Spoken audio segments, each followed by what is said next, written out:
Ronnie, and I am 1 in 8, which means that I ready to build my family. Found out that I needed some help.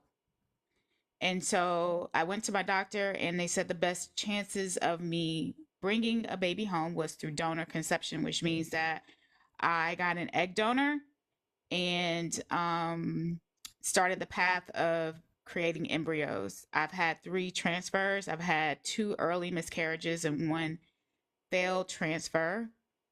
I have been an advocate for about 3 years now. I started off on another platform, just a small group of women, and I started to get a little angry. I'm not gonna lie. I started to get angry. I was helping a lot of women. A lot of women were thanking me for helping them bring their baby home, and I was not.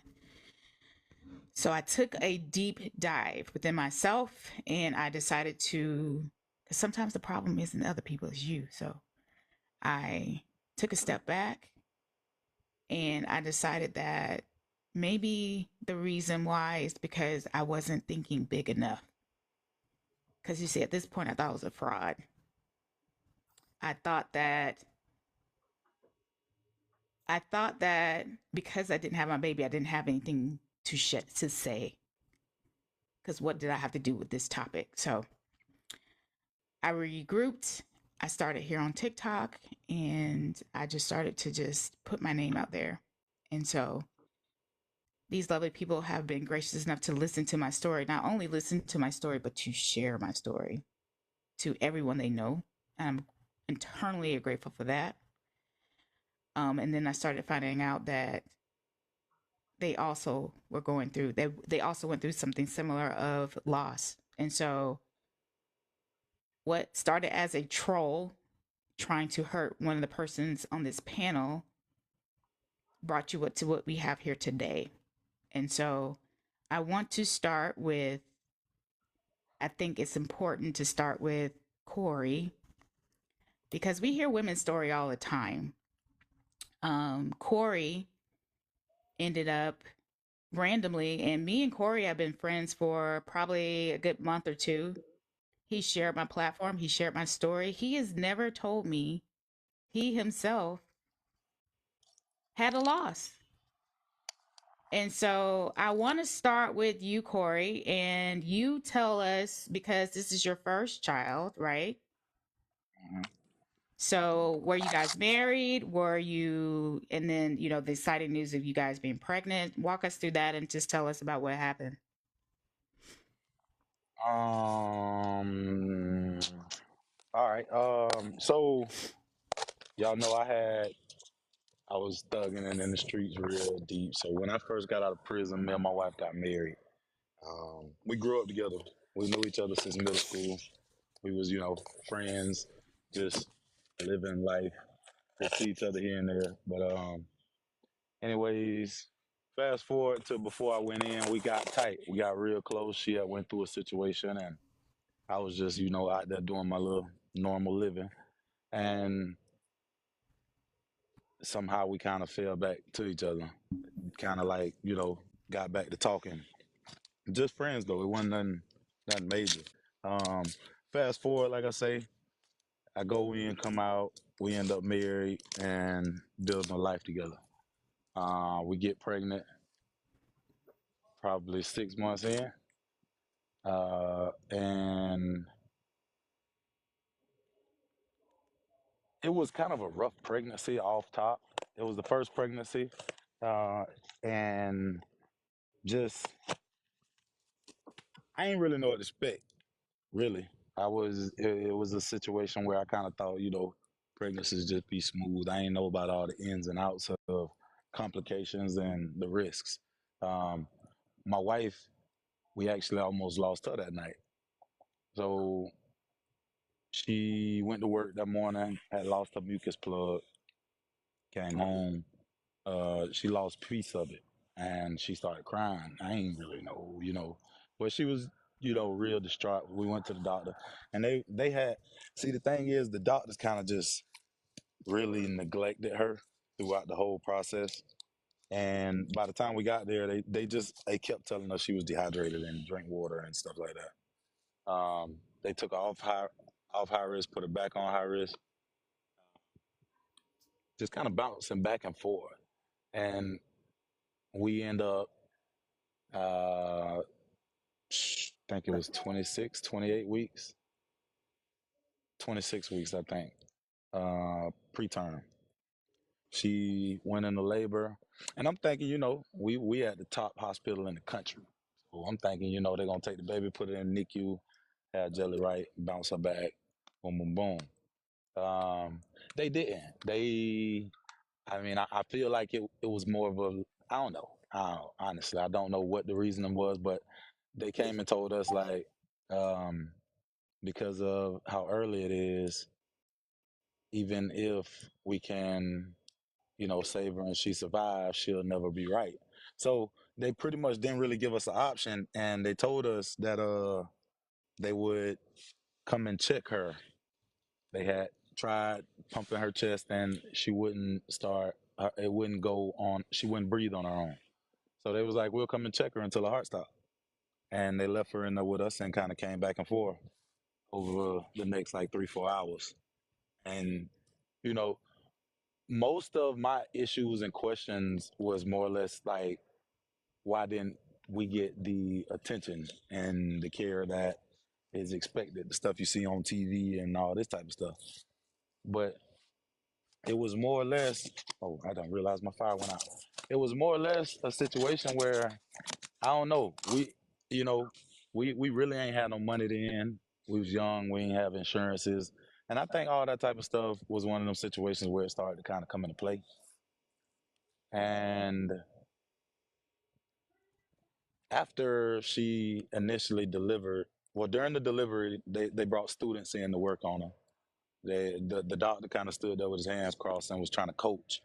I had to really like, you know, check him because I'm like, hey, you gonna let my wife die? You need to get up and do something. You trying to coach, passing orders, and the nurse or the doctor in training was pulling on the placenta, and he called her, and I realized, she didn't know what he was doing, and that's when we kind of went forward. So she on the table about bleeding out my baby over there. They fighting for her. It was hectic. I mean, it was real wild. Uh, it don't hurt me no more. I got over it quick because I had to really. It I dealt with it. I mourned my baby. I didn't forget about her. I made her a plaque. I actually got a tree dedicated to her. I own the farm.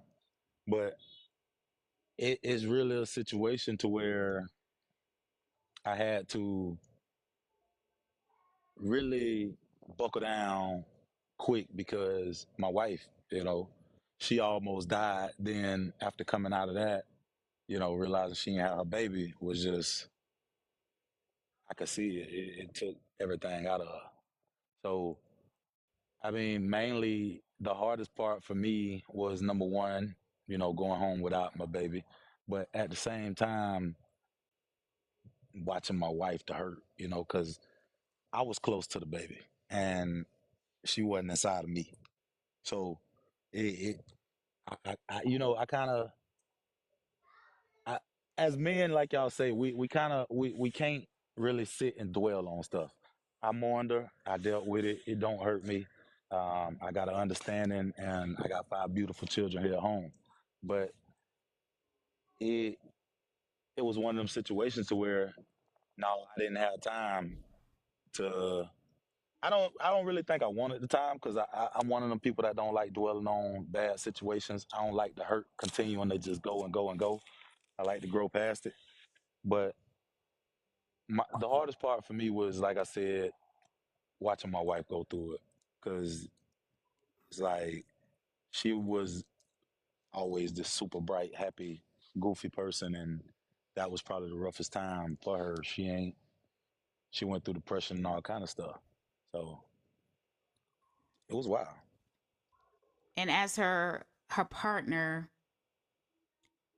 how did you how did you feel about helping her either navigate through that? Because like you said, you're trying to navigate it, but quickly navigating it to to take care of her. Because I know that there's a shift of what it sounds like is, well, the hospital saying pretty much that, we're just going to monitor this. And then, when the baby, like, it feels like it's just like a routine kind of a thing Yeah. where baby's not going to make it. So just spend as much time as you can. Hmm. And now you've got to shift to what you said, your wife, because you realize that they're not paying attention to her, Hmm. which is not uncommon for people who look like us, to not, that our level of care is not as great as other people. Um, so walk me through how you're managing to take care of that after the aftermath and watching her, because I'm sure she was a lot more depressed than you were for the next few months, and then how it was with for the next pregnancy. Like, how did you both handle it?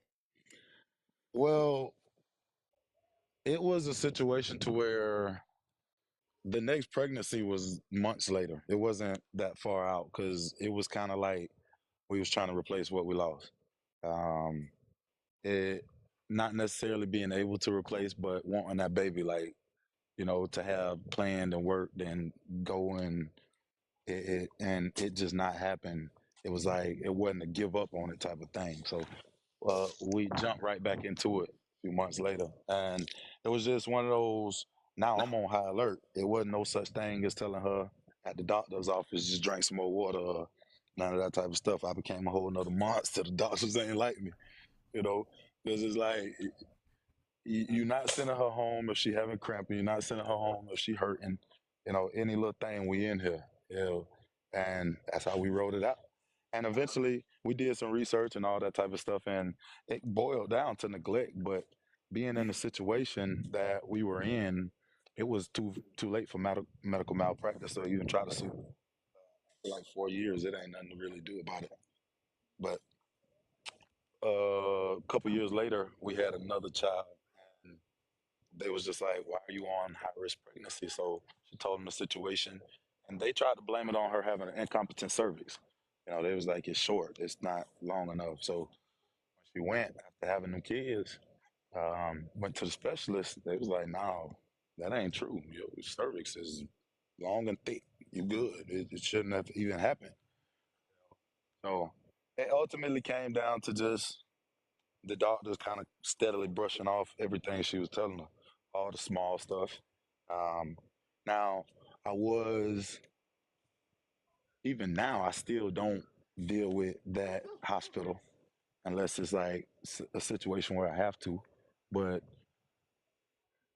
I'm not, I done grown past it, honestly. I thank God for the blessings that I got at home. Um, I look at everything like a lesson, whether God was trying to teach me one or I had to learn one myself. But it I don't know. I don't know. Like I say, my main thing was just getting past it, focusing on my family, making sure they was good, making sure she was good. So after that, we worked, got a new baby on the way, and just kind of pins and needles until the next pregnancy was over. Now, if you talk to someone who was experiencing the same thing, or if you knew that their partner was pregnant and they were telling you some similar things, what would you say to that person, to knowing what you went through? Stay on top of it and go to the doctor about every little thing. Don't listen to them when they tell you just drink more water. And if they don't pay attention, go to another doctor and get another opinion. But that's with anything, honestly. Whether it's just this type of situation, you got to be your own advocate, and you got to be the advocate for the ones you love. Because you got to remember, we might not want to accept it, but hospitals, doctors, all this type of stuff, they run in a business. So it's not like it's all just genuine to care about people. It's People go to school for them 18 years with the mindset of coming and making a lot of money. Uh, Amen. Thank you. Does anybody have any questions in any chat for, and y'all can just tell me not or not, but does anybody have any questions for Kori um, to deal with situations this where even if you aren't a male, maybe, you know, you have a partner who's pregnant to support them? Because I think that we often forget that the person who carries usually gets the attention, but not the supportive partner in their life. Um, Nobody really checks up on them really to see how they are. I mean, Someone honestly, said, from my point of view, though, I don't think that most people in my situation feel like they need to be checked up on. Um, most men in my situation, there may be some, but the mindset is like it didn't happen to me. You know, like I was a part of it, but it didn't happen to me. I don't know, old school, especially growing up in and a poverty type of situation, mamas and babies got a whole nother level of a bond. You know, is the thought of that woman almost losing her life, having that baby. You know, it what y'all go through. So it wasn't like, don't check on me. I'm good. I was, I went through it. But the whole mindset was her, make sure she good, because that's nothing. That's something you can't give back to her. Like that was something she carried 9 months. Well, supposed to be 9, 10 months, but it got cut short, and that's nothing I can replace. Especially as a man, your mindset is to take care and protect. So it wasn't. I was the last of my focus in that situation. So I do have a question in my chat. They want to know, how can a partner support her husband slash partner in the process also? What could your wife have done, I guess, for you, if anything? Everything she did, stayed mentally sound, fought through it, kept on pushing, didn't let it break her. Stayed strong. And like I said, my mindset wasn't to do something for me. My mindset was to make sure my wife was here, make sure my wife lived through this and still was able to, live day by day. That was her first time losing a child. So it was big for both of us. But in my eyes, and it's different strokes for different folks, but in my eyes, I didn't carry the baby. I didn't carry her. And that's something that I won't take away from my wife. No matter how nobody want to look at it, we don't carry the children. Yeah, we got a special spot in our heart for them, but we don't carry them. So uh, Do you dealing think with for it. the rest of your pregnancies, like you were still like on edges, like even after you had another baby? we was always, yeah. Mm. Yeah, it was a situation. Plus, the pregnancies got harder on her. Like because of that first initial wrong diagnosis, they was telling her like she had to take progesterone and all kind of different stuff to thicken her cervix and hold the baby in and all kind of stuff, which wasn't true. And sticking herself with needles and blood thinners and all kind of different stuff like that was just it was too much. So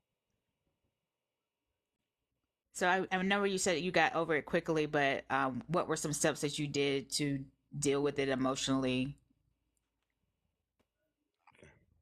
I mean, I prayed, thank God for what I had, and kept on moving, focused on my family. It wasn't, I like I say, I can't really answer the same as every man. My life and coming up was different. I was in the streets at a real young age. I was in prison as a kid. So the way I dealt with stuff and the way I deal with stuff might not be like everybody else. I had to learn other ways around it. But for me, is once you make it through it, keep going. Don't let it hold you down. So Well, thank you so much. We're going to segue to Shay. Um, Shay also had a loss, and yours was not planned, right? No, no, no. So, walk us through how you and your pregnancy, and one, an unplanned one, and then getting used to being pregnant, and then segueing to your loss. I was in college. I had a boyfriend. We thought we was just, young and free until we got pregnant. And then it got to a point where he wasn't present anymore. And so I was like, well, I'm going to fight through this myself because we grown and we knew what we was doing and, all those things. And then I got to, everything was healthy. Had a gender reveal. I was having a boy and a girl, Alea and Kai. So tell us when you did that ultrasound and they said not one. Okay, so when we done made a mistake, so not one, but we got two. I made my mama go with me to the doctor's appointments, of course. And we get up there and it was like, yeah, they gonna, do the actual first ultrasound today. And we're so excited because I'm just like, okay, it's a little baby, it's a little baby. And they're like, oh, wait, there's another sac. And it was like, you're not having just one, you're having two. And I'm like, yes, damn. I knew I was grown, but I didn't know I was that grown. Because, at that point, I was 23. I'm in college, junior year of college. And it was just like, and this motherfucker playing? Like, yeah, oh, okay, I got this. So, like, I got to put my big girl panties on for real now. And I'm going to the appointments. I'm watching what I'm doing. I'm walking more than anything just to make sure I'm healthy and eating all the right things and not being around those friends that's smoking and not being around those friends that's going out and going crazy, drinking and stuff. And I'm not even letting people drive me. Like, it was the point where, like, nah, I got it. Like, I'm just taking myself over here. And I woke up one morning, took a shower, my water broke. And I was 21. No, at that time, I was 18 weeks at that time. And I actually was like, I was calm, but I was like, this ain't regular water. Like, I didn't pee on myself. Like, what's going on? So then I was calm, and I was calling my mama, and I was like, I'm finna go to the doctor. I'm finna drive myself home. And mind you, my school is in Fort Valley, Georgia. Home was back in Columbus. So I would literally am like, I'm finna drive this hour to go to my doctor. Like, I ain't trusting nobody up here. Like, this and the third.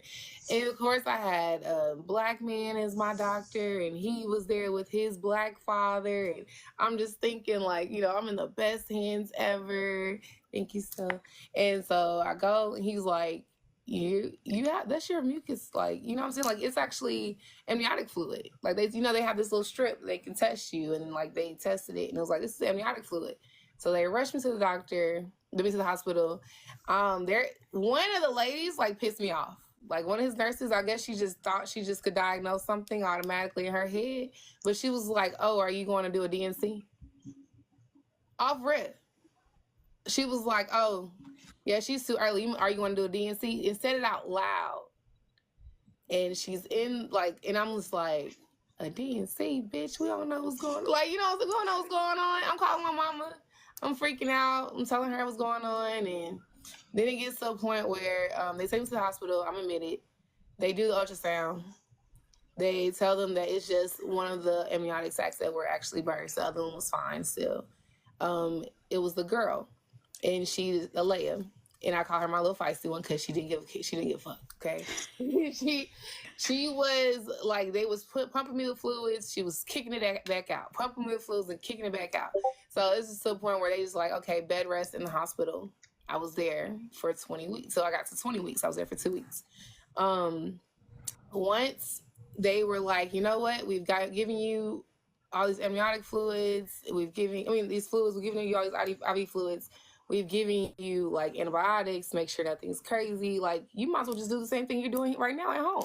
And a part of me was like, I don't know. Like, I don't know. Maybe I should just stay here. But then it was like, well, you're just still, if you stay in your bed, you still bed rest, you should be fine. But you have to be bed rest the rest of your pregnancy. So 21 weeks, I go home. I'm home for 3 days. And my little girl is like, I'm ready to go. Like, I almost caught her. in my hands how fast she was trying to come out. Like, I ended up calling my friend, telling him, because nobody was at the house at the time. And I called my friend. I was like, yo, I gotta go to the hospital. I don't know what's going on with me, but I feel like my baby's trying to come. And we go to get to the hospital, and it was like, you gotta send her to delivery. And I'm just like, delivery? It's 21 weeks. Like, my mama on a cruise. You know what I'm saying? My daddy in Colorado. I'm not talking to the nigga that I was with. Like, so it's just like, okay, we're going to the hospital. Nobody? Okay, my friend, I didn't even want him to come back there with me. Because I was like, you ain't got nothing to do with this. Like, you ain't know nothing about it. Like, this and the third. And then my mom called her motorcycle girls. Like, she's in a motorcycle club. So she called them. And all of them rushed to the hospital. And they was just like, Shay, we here for you. And this and the third. I had to deliver her. I went through delivery. And when I delivered her, everything was fine. It wasn't bad. Like, it was one push. It wasn't crazy. There wasn't a lot of blood, nothing. They thought I could save him. But instead of her placenta coming out, it was him. He came out next. And it was nothing I could do about it. It was nothing they could do about it. Nobody could do anything. And we weren't at the hospital that, like, had all this equipment that they could sit there and help a 21-week-old baby that wasn't even supposed to be in this world yet. And they were breathing on their own for 2 hours. They lived for 2 hours. And she passed before him. And I kept him on my chest the whole time. And then he passed. And I was there with my mom's friends. Nobody a blood relation. Not their dad. Nobody. And I was sitting there and I'm just thinking, like, what did I do wrong? Like, we talked before. Like, that was the whole thing. Like, what was going wrong? Like, what did I do wrong for you to feel like I wasn't worthy of them, you know?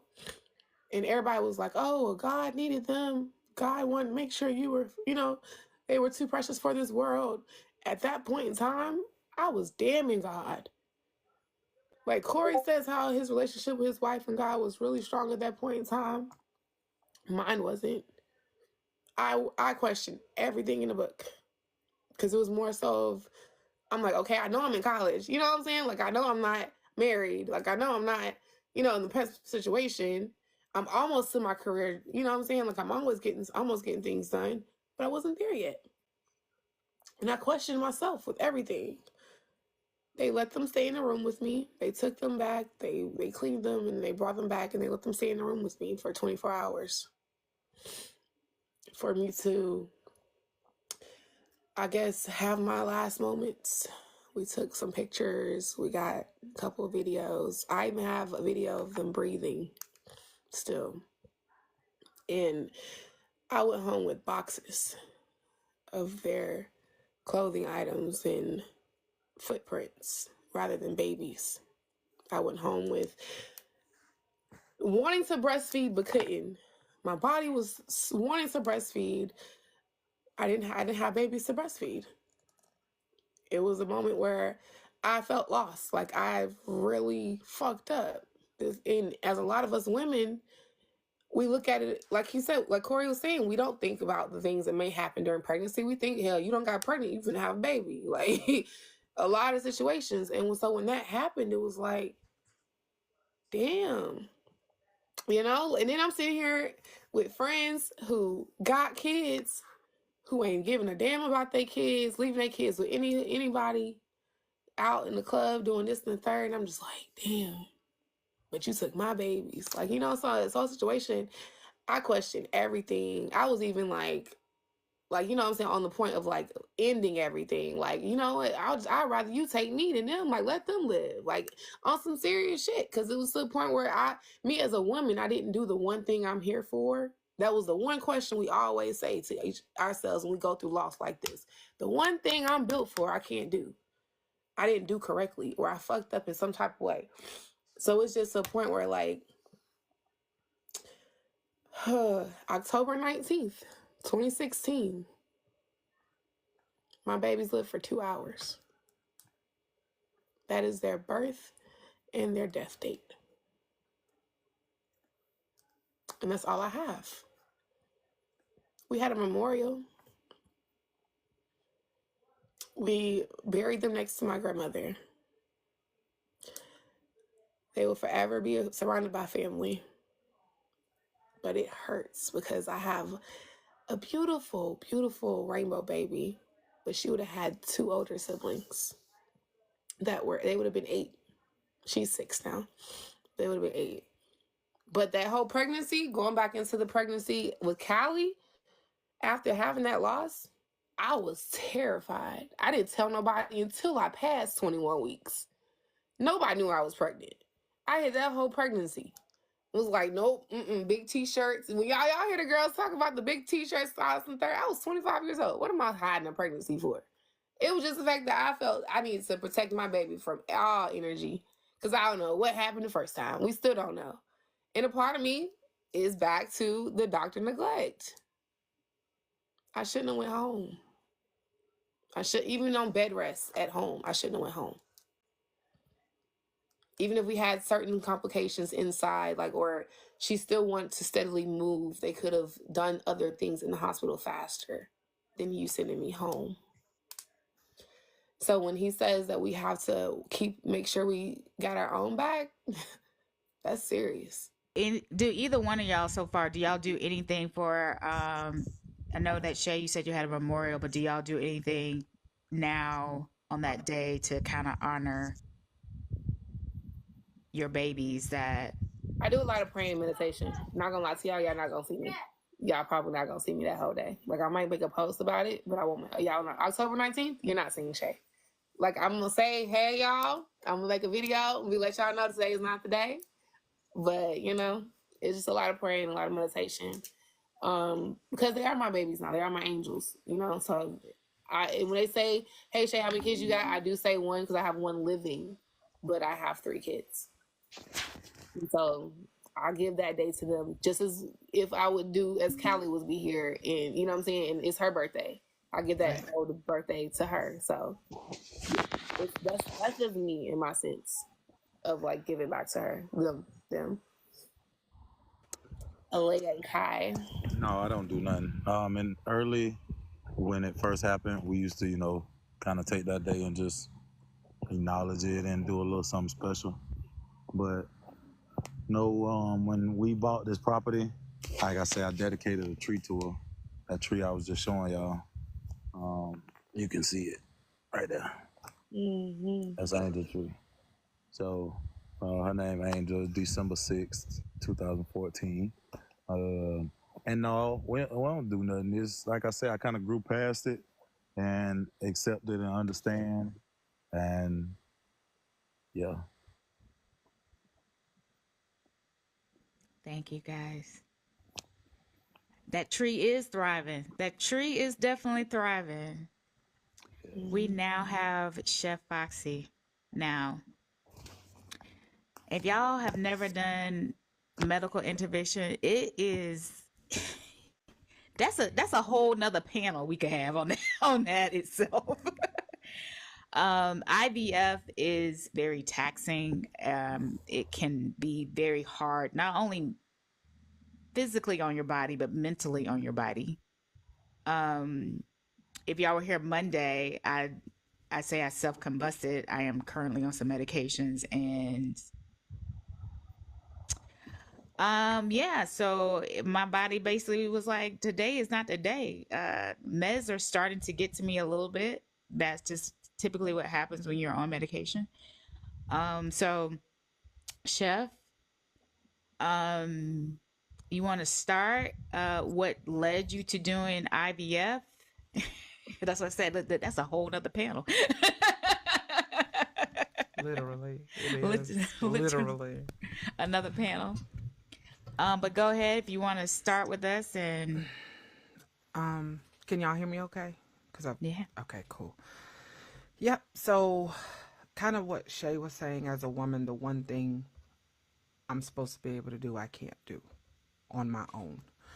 I have polycystic ovarian syndrome, also known as PCOS, which means that my body I have every part that a woman is supposed to have, and almost all of them function properly. My eggs um, are released from or created in my ovaries, but my ovaries do not get the signal from my body to release the eggs into the fallopian tube so that they could then go down into the uterus to be fertilized. So when the doctor does an internal ultrasound on me to look at my ovaries, it looks like my ovaries are wearing, in their words, a pearl necklace, because it's just little circles that are lined up that are just embryos that have been created that my eggs never released. So I don't have a problem producing, I just have a problem releasing the eggs to get pregnant.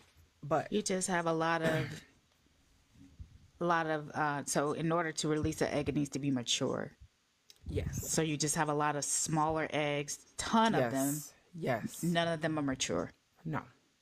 I was lucky enough that, blessed enough that when I went through my fresh round of in vitro fertilization, which this is a whole nother panel, but the fresh round of in vitro fertilization is literally what that is. They retrieve the eggs from me fresh. They take them into the lab fresh, got my husband's contribution fresh, inserted his contribution into the egg and hope that it developed. Everything else was fertilized and then frozen.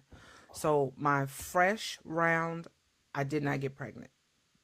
My frozen round, I got pregnant with Ava. 4 eggs were thawed out. 3 eggs were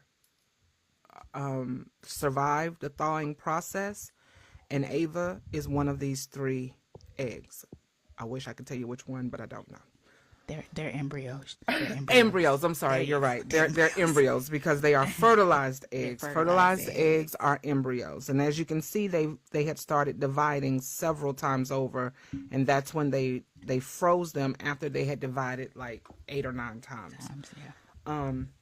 So Ava was a frozen baby, and that was a whole different thing. She came at only 26 weeks and a day. She was in the hospital for 3 months. She only weighed 1 pound 9 ounces.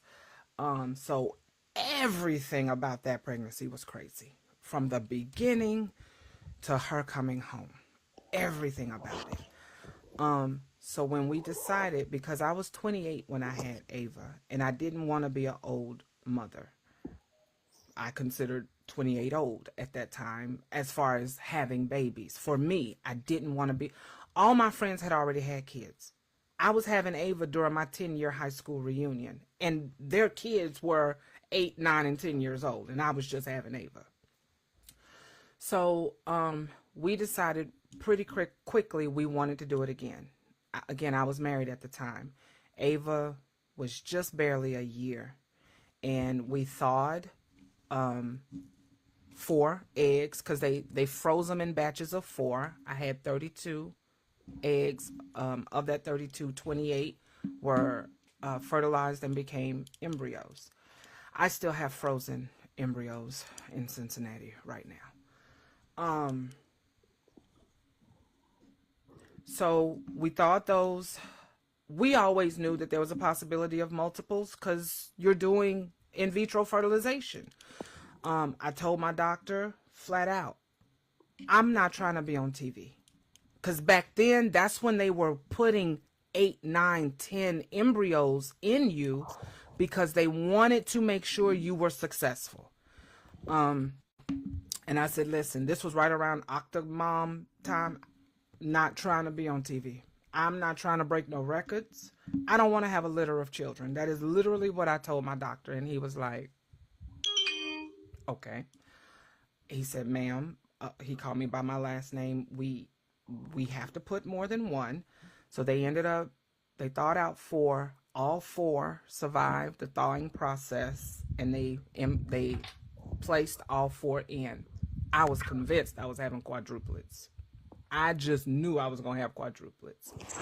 So when we get to the doctor, ultrasound, we find out it's twins. I was actually relieved that it was just twins. Everything's normal.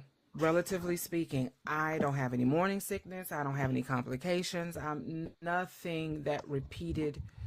And in the beginning of Ava's pregnancy was semi-normal. But like Shay, we didn't tell nobody shit. They didn't even know we had gone through the process again. Like, I just didn't want to deal with that. If we we didn't tell nobody nothing. So we planned this huge family vacation. We go down to Florida. We're all in this huge mansion. It's literally like 25 of my family members. And we're having a blast. Ava's barely a year old, you know, a bunch of kids toddling around. And it's in the middle of the night. I'm downstairs watching TV and I fall asleep. And I woke up. I'm in this white, pristine white cloth chair. And I woke up and I had on white pants. And I looked down because I felt wet. And I didn't know why I was wet. So I'm like, did I pee on myself while I was asleep? And I looked down and it looked like a massacre. Had like a massacre. So I called for my husband. He comes running. He looks. We're on our way to the hospital. We get to the hospital. Of course, I know what's happening at that point. Because the amount of what I was losing, blood that I was losing, was like, I didn't even know a body could hold what women hold in their uterus when they're pregnant. Where does it come from? Because it just didn't stop. I could literally push, and it felt like it was bad. It was bad, and kind of like Shay's experience, the doctor. It wasn't even the doctor. It was the nurse. So you're gonna do a DNC, right? And I cussed that bitch smooth the fuck out, right then and there. You should have. Mostly because of what I had been through with Ava. Ava's whole birth story, I'm not going to get into the details, but a lot of what happened with Ava could have been prevented because I was also sent home. I was in labor for 4 days before I ever knew I was in labor. I was in active labor and didn't even know it. So that's a whole nother story. Back to this. They confirmed that I was losing them. They could not tell me why. And they did ask me, did I want to do a DNC? I said, absolutely not. I'm just going to let my body do what it's supposed to do. What they didn't do was prep me for what exactly that was. Because I wasn't thinking. Like, I was having active contractions. Yeah. Every 5 minutes, I'm having contractions. Yeah. And, it's crazy. We went to IHOP. We left the hospital, met up with my family. Well, no, I came back to the house. I changed clothes, took a shower, and they wanted to go to breakfast. So we went to IHOP. And I am in pain because I'm in labor. Like, literally, I'm in labor. I'm having a contraction every 5 minutes. And we finally get back home. And I'm coming from, or get back to the Airbnb, I'm coming from the patio because Ava was in the pool with her dad. And I cross over the threshold from the patio into the family room. And I felt a gush like I have never felt before in my life. And I just stopped. And I knew what it was. And I took off to the bathroom. And I yelled for my husband because they were in my panties. They were just sitting there. And I wasn't ready for that.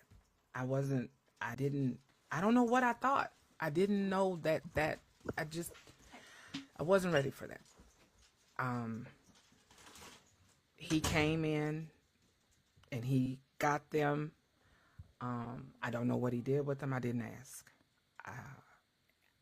And I'm going to be honest, after just even tonight, I almost called him while Kori was talking because I never checked on him. He literally had to dispose of his children. And I never checked on him. And I'm realizing that right now.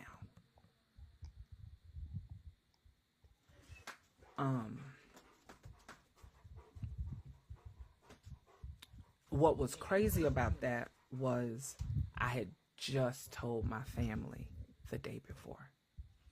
My whole family was there. And, you know, we're excited because it's twins. And we had just told everybody because we're out of the first trimester. I was 4 months. You know, so I'm good. We're safe. Everything was planned. When we found out we was pregnant, we planned this whole, like, that was our reveal. We're talking 20 years ago, people. We didn't have gender reveals and all of that back then. So that was like our reveal to our family. So to lose them during that, and the next day, the whole family's at Disney World. And I'm laying in the bed, bleeding like a stuck pig. I'll go ahead and answer your question now. No, I never went to counseling. I never talked about it. I was done after that. My first pregnancy, I actually was pregnant before Ava. I was only 13. That was not a voluntary pregnancy. I lost that baby. I was in denial. I was very pregnant and denied it. I lost that baby. I was probably about 6.5 months pregnant when I lost that baby. I lost that baby at school in the toilet. Flushed it. And it was like it never happened. Because it never happened. So for me, my ending started like my beginning. So I was done. I couldn't. I was done. And I always wanted a big family because I come from a big family. I never wanted just one child. And everything happens for a reason. You know, we don't know God's plan. I know that everything happens for a reason. And I hope my story helps somebody. This is the first time outside of that day that I have, when we were all alive, that I have even openly spoke about my twins. If you didn't know me, you don't knew me back then. If you weren't in my family to hear me tell you I was pregnant with twins, you don't have a clue that I was pregnant with twins. Because it's nothing I've discussed. Ever.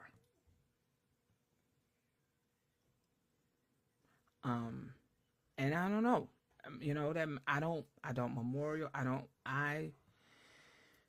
going to tell you when I think about them. I think about them. I'm not going to lie. I think about them and my first baby at least once a day when I hit this live and I'm talking to people like Shai, because I would have a 34-year-old right now. My baby would be 34 years old if they were here. My baby is literally older. You're muted. We can't hear you. We can't hear. Is she talking to us? Can y'all hear her? She's muted. Oh. You ain't have to baby me. I'm just saying, though, like, I would have a 34-year-old right now. So when I ask you all how old you are and y'all tell me, like, that's the first thing I think about is one of y'all could be my baby. I'm literally. So when you're not old enough to be our mom. Yes, I am. I literally would have had a baby older than you. So, how old are you, Kori? 32. My child would be older than you. Look at Kori like, not me.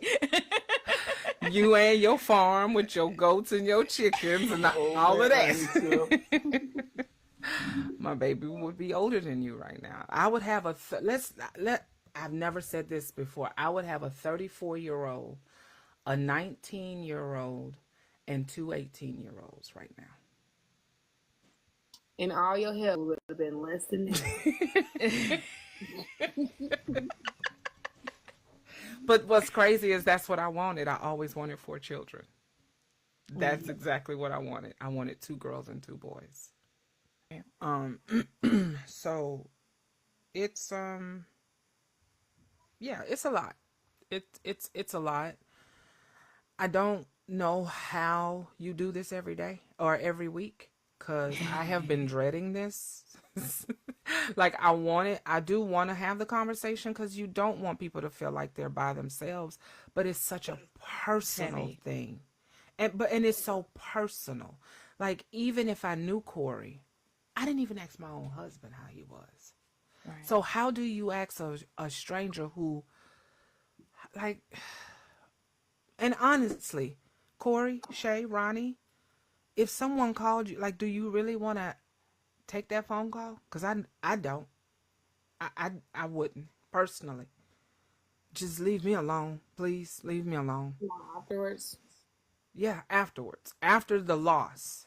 After I got home, I think that was the day I told my mama I smoked trees. Because that was the day I didn't the whole pregnancy.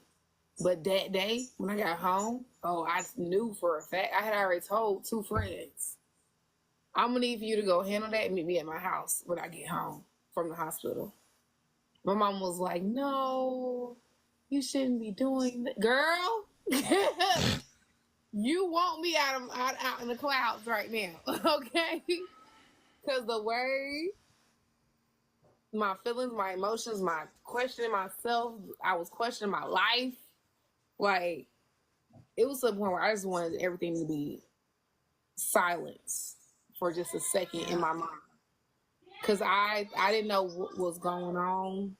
I didn't know if it was my fault. I didn't know if I could have did better.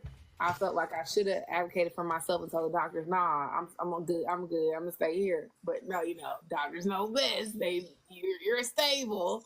So it was just, yeah, a lot of that was on some, that was the day she knew. And I didn't care at that point. I feel like, I don't smoke around my mama and this and that mistake. Girl, she was going to find out that day. And my auntie them had drove up here, and my auntie was like, child, let her have it, child. Just don't even fight her with this one, just let her have it. And talking to my mama was like, nah, what she just went through, you need to let her have it. And so it was just, yeah, it was a lot. And I didn't go to therapy. I feel like I use my friends as my therapists and my dear diaries that I'll be posting here and there. Y'all gonna hear different spackles of random thoughts. But yeah, I didn't get into a relationship for a year after that. It was like, nobody touched me. But yeah, I think that's one thing what we do overlook a lot of times, because the woman is actually going through it. So how is the man dealing with everything? And us knowing Kori, like, it hurts. It's a loss, for him as well. Especially looking forward to the baby, talking to the stomach and all that. Like, it's you trying to be the provider and protector of your wife and your daughter, and you're trying to be able to protect them, and they getting pulled from your hands. So that's what I'm saying? That's something I couldn't imagine either. Because you're really sitting there like, can't do nothing, watching it happen. Right. Did you take any phone calls afterwards? Did you talk to anybody, Foxxy, after the loss? I mean, my family, my immediate family knew. I can't hear you. You were talking? Yeah, your headphones. Were you talking? Your headphones broke. We heard nothing you said. We heard nothing you said. I didn't see your lips moving. I thought he was on the phone. I ain't gonna lie. Lord. I didn't even see his lips moving. He gotta get it together. I'm over here talking, and I'm just wondering how I just got. Hey, you went from me, Shai, straight to Chef. I'm like, because you wasn't talking. You wasn't talking. He can't hear me. No, but what I was saying is the one emotion that I did deal with that wasn't expected was I felt embarrassed. I felt a little bit ashamed because, like you say, as a man, you feel like you're supposed to protect your wife and your kids, and it was almost like all them questions that she was asking. Could I have done something different? Did I cause it? Did I stress her? Is it, did I neglect? Did not pay attention enough? So I understood what you were saying on that one, Shay. Yeah. Those were all real emotions. Right. No, I never saw a counselor, never talked to anybody. The only people that knew were the people in that house and my job. My job knew I was pregnant because they actually hired me pregnant, which was crazy. I just knew I wasn't going to get the job. But they hired me pregnant. I hadn't even started good. When I got back from my vacation is when I actually started working at the job I had just gotten. And so I had to tell my boss because, they were preparing for me to be going on maternity leave in a few months. And so, yeah, I had to let them know that wasn't necessary anymore. But outside of that, nobody's known. But the people that were in that household, I've never spoke about it to anybody. Kori said something that I think we all can on this panel relate to is embarrassment.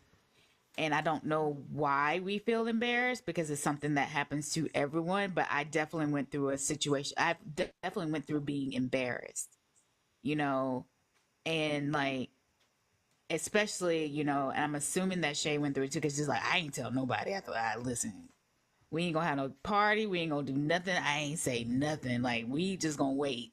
It was literally like 2 or 3 weeks before I want to say 2 weeks before I had before I had to go to the hospital. I had the gender reveal, and everybody brought me all these diapers, and I had all these diapers at my house.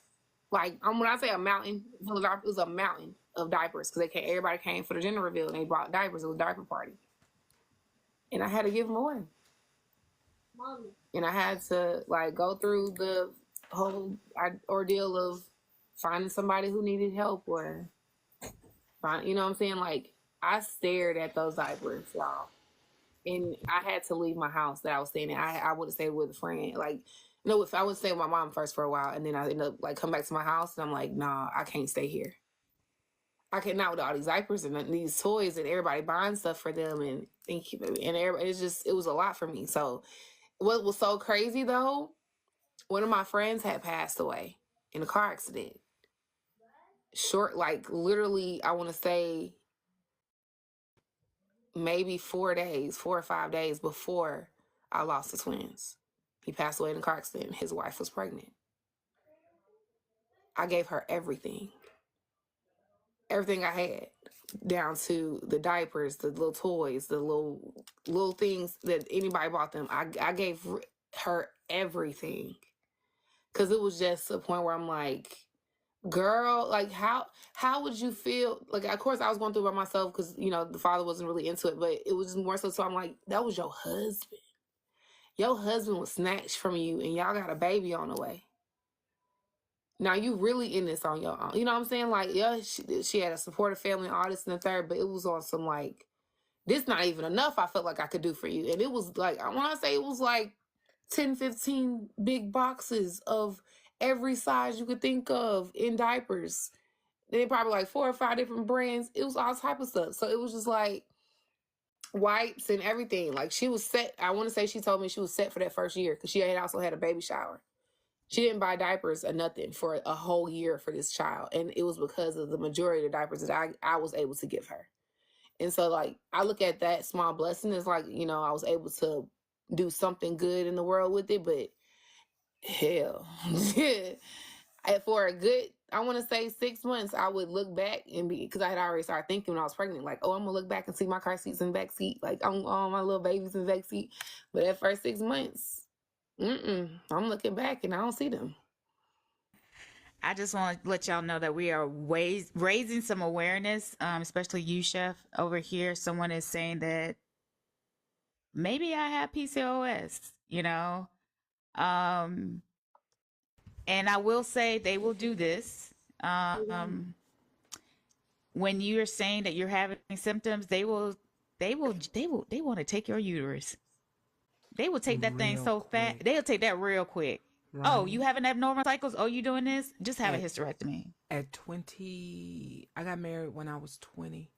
At 24 years old, because I'm not having regular cycles, I'm not getting pregnant. We definitely ain't trying to prevent it. I'm Right. taking my temperature. I'm doing everything I'm supposed to do. I know when ovulation is. Ronnie, they tested me at first. This is just my gynecologist. And she was like, yeah, we think you may be going through a premenopausal, a real, like this freakishly early menopausal. I was like, woman, I'm not even 30. What are you talking about? Right. And she was like, well, it's probably best that you just have a hysterectomy. Bitch, if you don't get and that was the last female doctor I had. Yeah. After that, every doctor, when it came to my hind parts, was a man, and every doctor that I chose after that has been the most compassionate. As far as my actual doctors, my treatment at the hospital was different. My white male doctors took care of this melanated girl. Do you hear me? Once I finally found my infertility specialist, and I think I told you this, Ronnie, that second time around when we got the twins, I was no longer at that good job that I had that insurance that paid for Ava. It paid for everything with Ava, even her 3-month hospital stay. $500,000 hospital bill, we only had to pay $2,800 out of pocket. So I didn't have that good job no more. But when I called my fertility specialist and I told him, listen, we got eggs. I'm about to be 30. I know when I hit 30, it's going to be even harder. We want to do this again. That man he only charged me. He didn't charge me for one office visit. He didn't charge me for any of his time. The only thing I had to pay for was my medication. He did not charge me to unthaw my babies. He did not charge me to place my baby. Like when I tell you that I didn't have that experience, yeah, I had a completely different experience with that. But if understand, they're going to try to snatch your uterus before they do anything. Yeah, So do not, I don't give a fuck. Do not let them sterilize you. I went into my boxes, and I know Chef has her picture of her embryos. These are their hats that they wore. Okay. All right. Okay, Shay, you doing too much now. I was just showing you because like that's what I do. We have been doing good. Right. Ma'am, we have been doing great. I sucked in every tear. And then you go and get the baby hats. Right. It was just, I was trying to show them how small they were. Like, that's it. I wasn't trying to break your damn appearance. No, we need to see. Let me see. But this is how small they are. Their hats were. And if you know the size of a normal baby, that head a lot bigger. Yeah. And these hats actually drowned them. Right. Both. And you were how many weeks? I was 21 weeks. Oh God, yeah. And these actually fit, like they were literally across their foreheads, like barely across their eyes. Like I had to keep pulling them back. And then I also found his ultrasound. He was a baby. Both of them were a pound. Well, no, he was a pound. He was a pound at 21 weeks? He was 1 pound. You see that blessing, Chef, because 26 weeks is when we lost ours.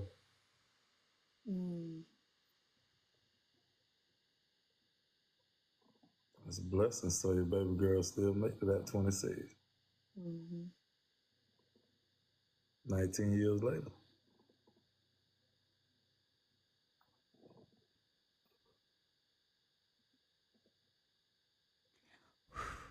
Need something to be thankful for. This world is circle for a reason, y'all. Well, I'm the last one on the panel. I kind of went in the order of how difficult this can be. For those you know, as I said in the beginning, I was told by my doctor that donor eggs was the answer to take, possibly bring home a baby. And so I just want to just basically cover that egg donation is not the savior.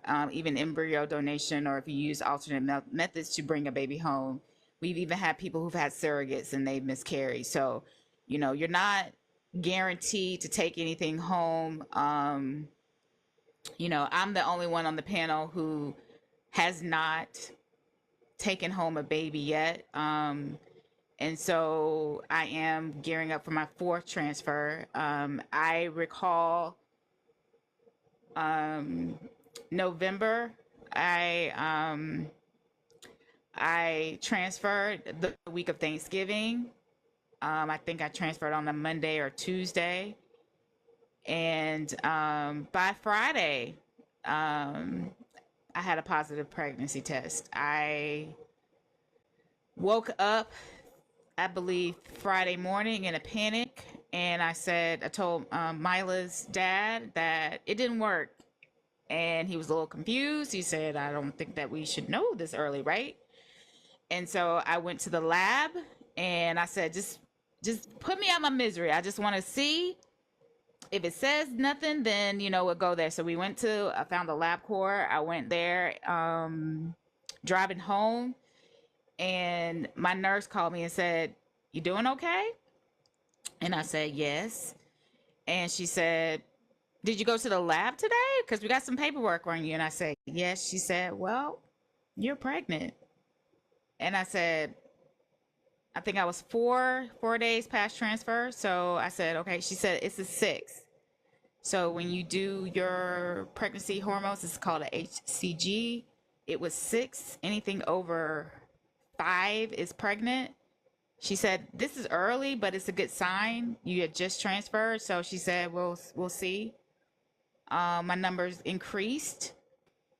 I remember going home because I was at my parents', and then I got home. I took a pregnancy test, and they said, and it was, I remember showing Mila's dad, and men, you show them to them, they don't see anything, and I showed it to him, and he said, oh, it's a line there, and I said, oh, you see it too. I got really excited. So my diagnosis is, I'm just an old lady. Pretty much is, I have what's called low AMH. They test to see how many eggs you have. So you'll do like a test like on your cycle, and it's called low ovarian reserve, which usually happens when you're past 40. You don't have as many eggs. It's not to say that you can't get pregnant. You just may have a more difficult time getting pregnant. When I did my AMH, usually you want to be over 1. Mine was 0.07. When I initially started, I had about 7 to 10 follicles. And then as I started getting older, the numbers just basically decreased. So my thing was, I was already taking care of a daughter who was not biologically related to me. And so for me, it didn't matter. I just wanted to be a mom. So we did, and I was in a panic, and nothing had happened, but because that was my very first positive pregnancy test, I was scared out of my mind. I was about 4-5 weeks, and I had a small bleed, and we went to the ER, and they could see something. They saw the baby. But there was no heartbeat yet. I stopped bleeding, and then I went to, and so they just said, just go home. It was just early, and just to wait another week, go see your regular OB.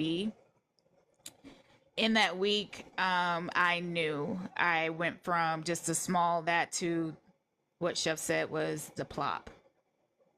And that time I knew, I said, because I knew I transferred the girl, and I looked at Mila's dad and I said, she's gone. And like Kori,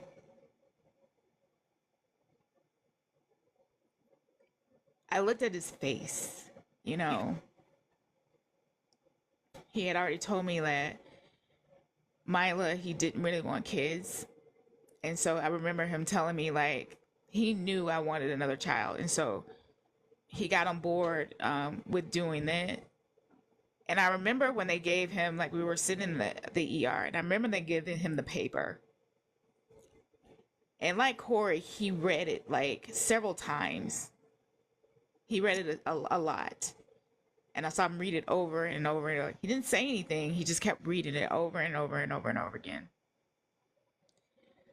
But he never talked about anything. He never said anything. And like Chef, I don't even think like I really asked any more than was he like okay, like to process it or anything like that.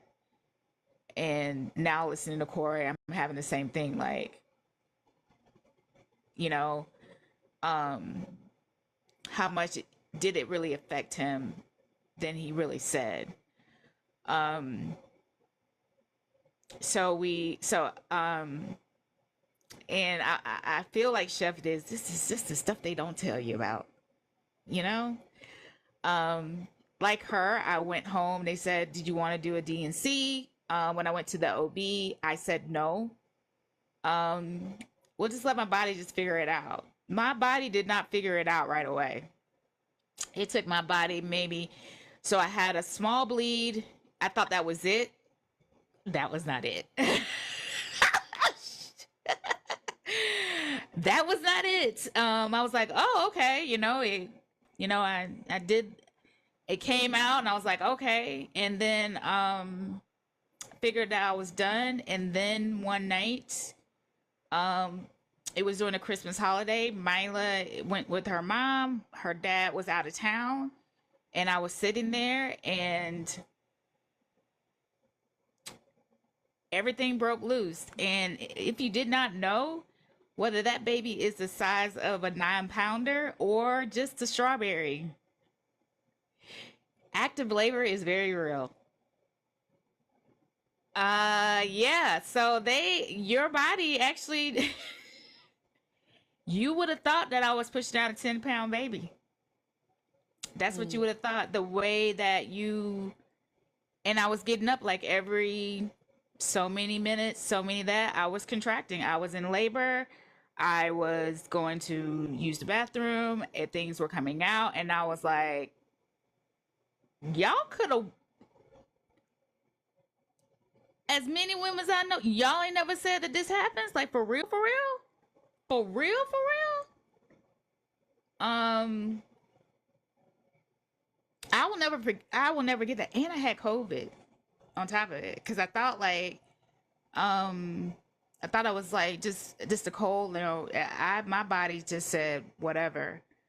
And even still after that, I spotted and bled for almost 2 months. When I went back to the doctor after I thought everything was gone, my pregnancy hormones were still extremely high. So I think I got up to about 25,000 when I went back, because I was still actively bleeding on and off. They still were like 10,000, and they said you need to get back to 0 or less than 5. What I would say is, when you have waited your entire life to see a positive pregnancy test, there is nothing more traumatic than watching the pregnancy test line disappear. And they told me to do that. They said, well, just take a pregnancy test, and once you see the 2 lines, like, then you'll know. Did I take one? Hell no. I've waited forever for those 2 lines, and now you mean to tell me I have to sit here and watch it disappear? That is a no for me. So I just waited until I stopped bleeding. And then when I went back to the doctor's office to do another blood test, it still was 4. I never went back. I was like, that's, she said, you don't have to go back anymore. Don't worry about it. I was like, okay. And that's like really when I just pretty much stopped spotting. I went back again. so that was November. I went back in September and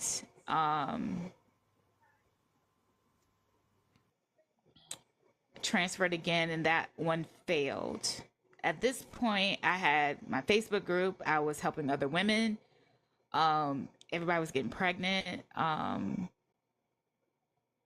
And so now my emotions are, I'm behind the 8 ball.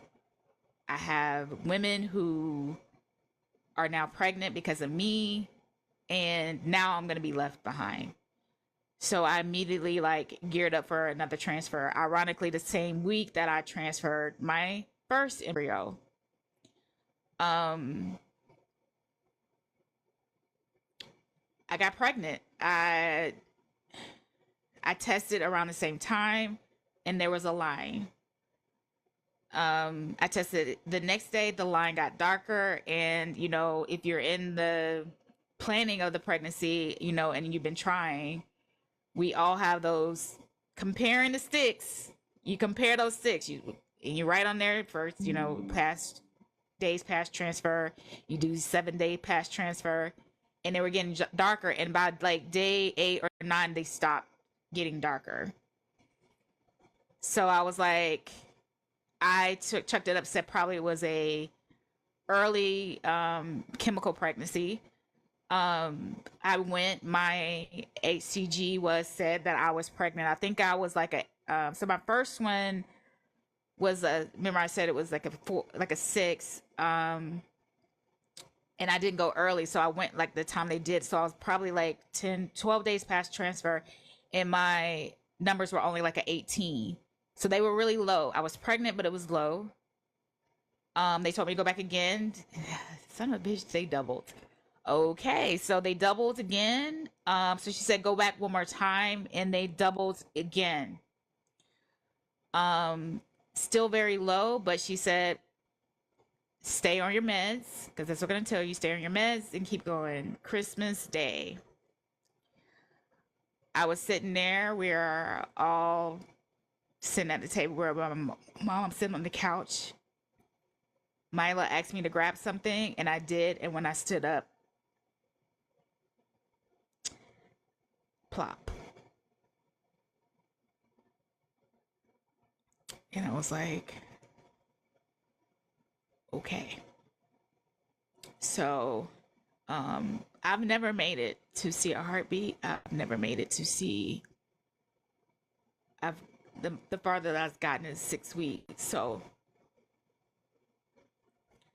like Shay, Chef, Kori, probably you won't know. I'll be on this live just taking a deep breath. Because I've never gotten to the part where I see a flutter. I've never gotten to a part where I even see, all I have is a circle, you know, of what could be. So I don't know how I'm gonna be. Honestly, I've just told people, I'm just gonna pop on here, just say y'all, I'm having my baby next week. So I don't have eggs frozen, I have embryos. So basically they're tissue babies. I have Mom, why you call her name? I have 11 embryos left on ice. So yeah, I have 9 girls. What do I have? Don't get me the line. What do I have? Don't hurt yourself. You trying to have all girls, all 9? You got babies. I got babies. I you got girls them. and boys. I got girls and boys. Look. Look, you got good. What do you want, sir? Well, at least he got a background now. I don't know. Kori, you doing a lot, bro. You doing a lot. You okay? Out of everybody, you okay? He's a boy. Do you need a hug? The judgment is so real right now, you know. I'm just surprised he ain't out there yelling for the dog. Right. The dog is here. He on the back porch barking. He home. Because they are tested, typically your doctor won't do more than one. If you have multiple losses, they may, toward the idea of doing more than one, but because my embryos are tested, they're very solid grades. Um, and plus me, I'm not trying to have multiples. If I'm supposed to have multiples, that one is going to split. We're not claiming that, y'all. We just saying that that's the only way Ronnie's going to have twins. Okay. So typically they don't want you to.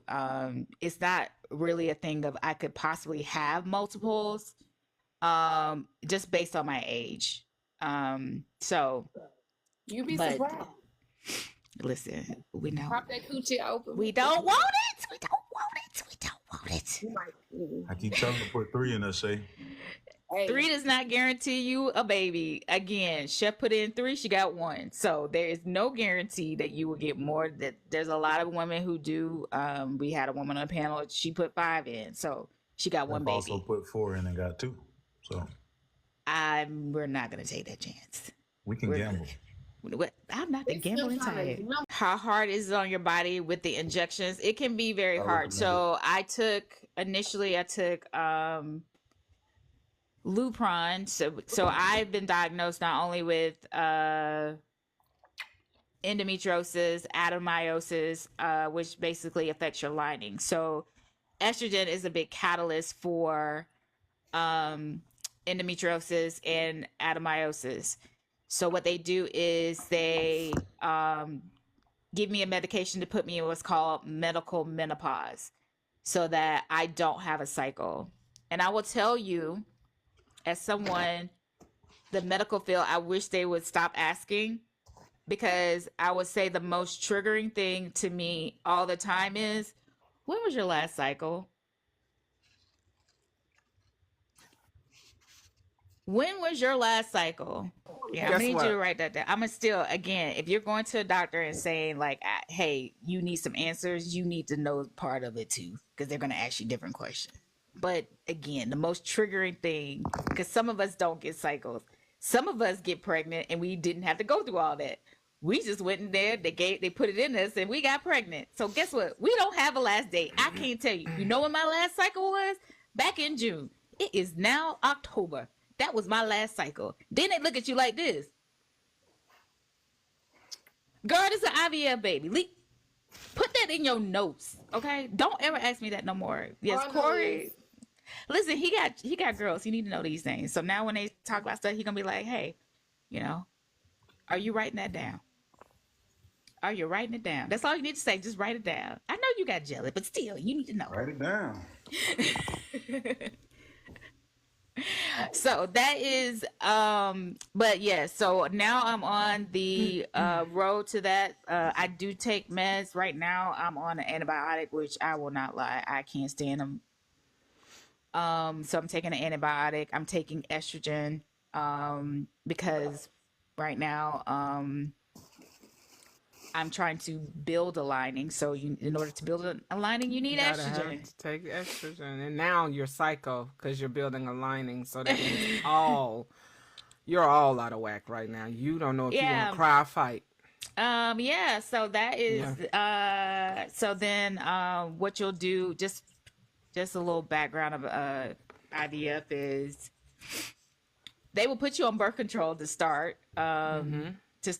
Again, they're trying to keep everything low, your estrogen, progesterone, all those things low, so that they can just basically give you medical medicine in order to do what your body's supposed to do On its own.